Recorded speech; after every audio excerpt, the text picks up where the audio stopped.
ठेलम ठेल न्यूज में आपका स्वागत है। मैं आपका छोटा भाई रमाकांत। अभी का ब्रेकिंग न्यूज, बिहार के सिवान जिले के महाराजगंज प्रखंड के पटेरा पंचायत के सूरबीर गांव के एक ही परिवार के 5 लोग बहुत बड़ा कदम उठाए हुए हैं। गर्मी बढ़ जाने के कारण अपने नानी के गांव चले गए। आइए उन्हीं के गांव की एक लड़का है, उनसे बात करते हैं, देखते हैं क्यों वो चले गए। आज आपके गांव के थे वो, बताइए तो वो क्यों चले गए? हमें मालूम नहीं है, बहुत 2 दिन से बहुत ज्यादा गर्मी पड़ रहा है।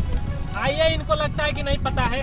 आइए दूसरे व्यक्ति से पता करते हैं। आइए कैमरामैन फोकस करिए, इधर आइए। चलिए आप बताइए, वो आप ही के गांव के न थे? हाँ, हमारे ही गाँव के थे। चलिए तो ये बताइए कि वो अपने नानी के गांव क्यों चले गए? अरे उनके नानी के घर एसी लगा है।